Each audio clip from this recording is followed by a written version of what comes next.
Hi అండి, welcome back to my channel. And ఈరోజైతే నేను మండే రోజు వ్లాగ్ స్టార్ట్ చేశాను. అండ్ ఇక్కడైతే వర్షం విపరీతంగా పడుతుందండి. అంటే సైక్లోన్ కదా, తుఫాన్ కదా. ఆల్మోస్ట్ 8 ఇయర్స్ తర్వాత ఇలాంటి వర్షం పడుతుంది.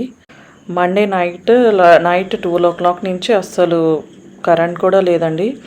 అండ్ ఆల్సో మొబైల్ నెట్వర్క్స్ కూడా అస్సలు పనిచేయట్లేదు. నెట్వర్క్ అసలు మొబైల్ డేటా రావట్లేదు, అలాగే వైఫై కూడా వర్క్ చేయట్లేదు.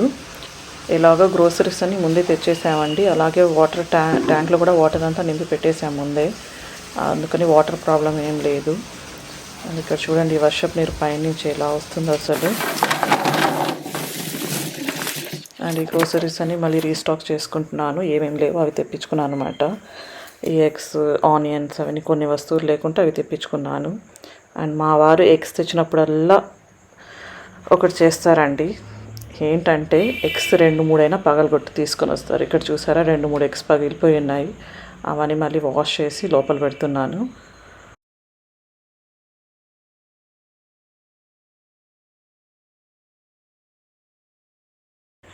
అండ్ ఇక్కడ కొన్ని స్నాక్స్ తెస్తే అవి కూడా అన్ని ఒక బాక్స్లో ఒక సీసాలో వేసి పెట్టేస్తున్నాను.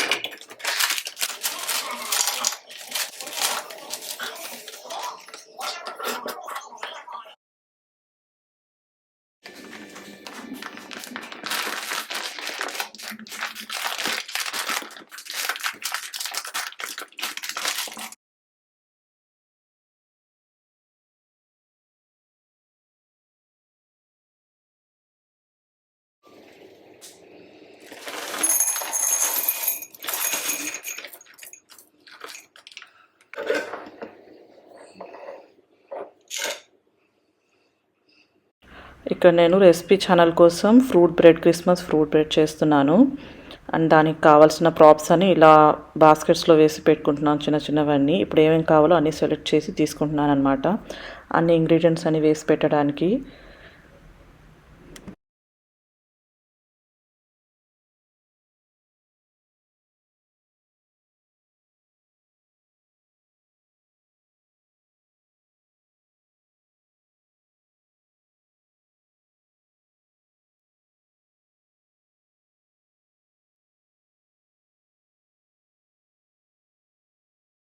ఇక్కడ చూసారా, ఇలాగే అన్నీ ముందే అరేంజ్ చేసి పెట్టుకుంటాను రెసిపీ చేసే ముందు.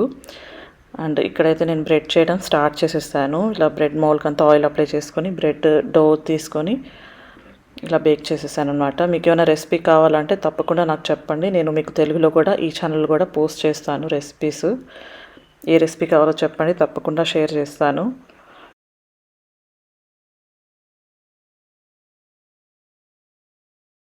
ఇలా లాక్ చేసి ప్రూవింగ్కి పెట్టాలన్నమాట. అంటే అది డబుల్ ట్రిపుల్ అవ్వాలి. అంతలోపు డిన్నర్ కోసం చికెన్ కర్రీ చేద్దామని చికెన్ కర్రీ స్టార్ట్ చేశాను. ఇది బేసిక్ చికెన్ కర్రీ అండి, బిగినర్స్ కోసము. రైస్లో అయినా రోటీలో అయినా దేంట్లో అయినా చాలా బాగుంటుంది. ముందుగా ఒక ప్యాన్లో ఒక 3-4 టేబుల్ స్పూన్ల ఆయిల్ తీసుకోండి. అందులోనే 3 లవంగాలు, ఒక ఇలైచి, అలాగే ఒక చిన్న ముక్క దాల్చిన చెక్క వేసుకోవాలి. అది వేసిన తర్వాత 2 మీడియం సైజ్ ఉల్లిపాయని ఇలా సన్నగా కట్ చేసి, అలాగే 2 పచ్చిమిర్చి కూడా వేసుకొని ఇది లైట్ గోల్డెన్ కలర్ వచ్చే వరకు ఫ్రై చేసుకోవాలి. ఇది ఇప్పుడు ఫ్రై అయింది కదా, ఇందులోనే 1 టేబుల్ స్పూన్ అల్లం వెల్లుల్లి పేస్ట్ వేసుకోవాలి. దీన్ని మంచిగా పచ్చివాసన పోయే వరకు ఫ్రై చేసుకోవాలి. ఇప్పుడు ఇందులో ఒక 1/2 kg వరకు చికెన్ వేసుకుంటున్నాను. చికెన్ని ఒక 5 నిమిషాల పాటు మంచిగా ఫ్రై చేసుకోవాలి. మసాలాతో పాటు ఉప్పు వేసుకోవాలి. అలాగే నేను ఇక్కడ 1 టీ స్పూన్ రాళ్ళు ఉప్పు తీసుకున్నాను, కల్లుప్పు అంటారు కదా, అది వేసుకున్నాను. దీన్ని మంచిగా ఒక 5 minutes పాటు ఫ్రై చేసుకోండి, సాటే చేసుకోవాలి.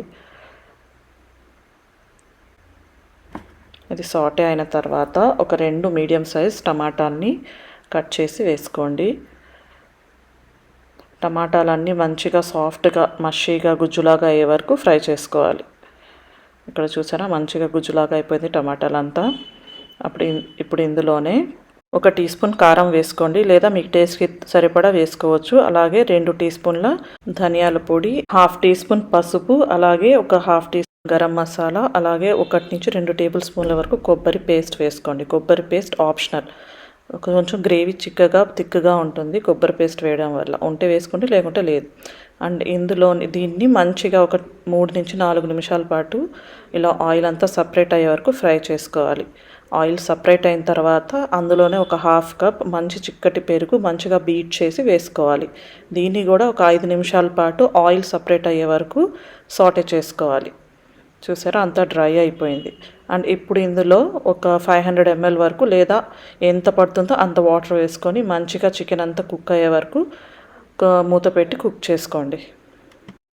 అండ్ ఇక్కడ మన చికెన్ కర్రీ రెడీ అయిందండి. థిక్గా అయింది, చూసారా. మీరు కావాలంటే ఇంకొంచెం పలుచగా ఇంకొంచెం వాటర్ వేసి గ్రేవీ కన్సిస్టెన్సీ అడ్జస్ట్ చేసుకోవచ్చు. అండ్ నాకైతే ఇది సరిపోతుంది పుల్కాల్లోకి.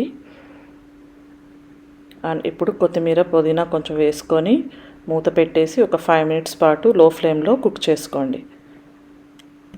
ఒకసారి టేస్ట్ చేసి ఉప్పు సరిపోకపోతే వేసుకోండి. ఇక్కడ మన చికెన్ కర్రీ రెడీ అయిపోయిందండి. చూసారా, ఆయిల్ అంతా పైన బాగా వచ్చేసింది.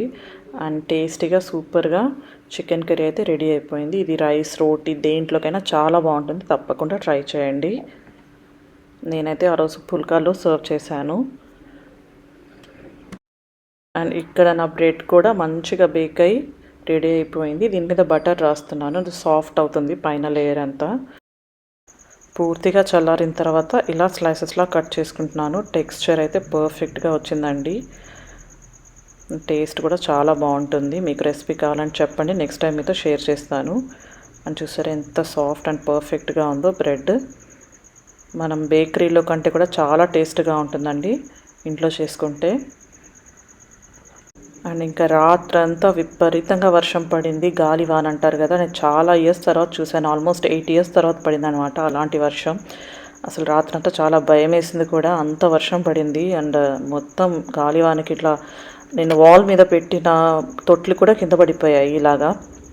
మా ఇంటి పక్కన ఖాళీ స్థలం ఉందన్నమాట, దాంట్లో వాటర్ చూడండి ఎలా నిలిచిపోయాయి అసలు.